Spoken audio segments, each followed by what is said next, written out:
I buy a camera so I can take pictures of your ugly fucking monkey face. Oh, that's very funny. Check this out. You're gay. The Source engine is incredibly versatile when it comes to maps. You can explore the trenches of Normandy, the bedroom of just a guy's house, or even an Austin Powers. Was it an Austin Powers room? What the hell? But I'd like to talk to you today about a more obscure kind of map. One that will probably never be played in any competitive setting, will never get officially added into any game, and also just so happens to be my absolute favorite kind of map. Maps that are based on real-life places. I mean, yeah, I'll probably never get tired of playing on yet another dirty-ass Counter-Strike map that takes place in Eastern Europe, but there's something so much more alluring about Source maps based on places that I'm actually familiar with. Places that, for the most part, we're all familiar with. Now, the idea of a real-world location being rendered out in a video game is not at all exclusive to the Source engine. Duh. You can find video after video showcasing how big AAA games are sometimes almost indistinguishable from the real world, but it lacks that,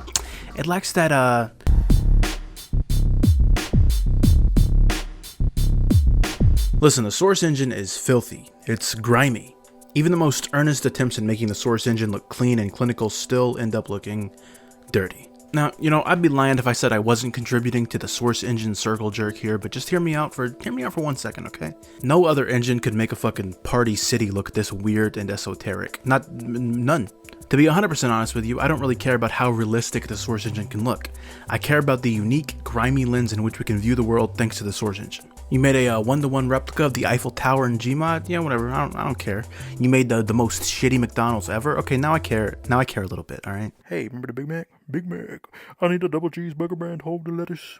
Now let's get into the why of why I love these maps so much. Again, not to sound like I'm jerking in a circle here, but these maps are dreamlike. These are places and buildings and concepts that your mind is familiar with, but they're rendered out primitively through the eyes of a 17-year-old guy who worked at GameStop in 2008 or something. Now, do I like these maps because I'm some sick freak who wants to see real-life buildings recreated in a violent video game?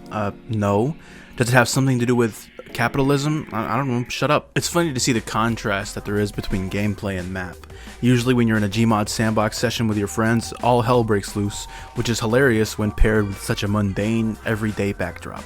And this is something I've touched on before, but I truly think the fact that these maps are so blatantly amateur is half the battle. If they were any higher in fidelity, I don't think I'd care about them at all. You know, I can load up GTA 4 and visit Burger Shot, but can I visit a weird-ass Wendy's with missing textures? I don't think so. It might come across as thinking too hard about it, but some of these maps really are like time machines. Humor, references, music choices, and memes that are now completely out of fashion are immortalized here forever. I think I can speak for everyone when I say that these maps just ooze early 2000s in terms of style, sound, and the carefree use of someone else's copyrighted material. Amateur mappers have a freedom to explore copyright-protected brands and locations that official developers never will.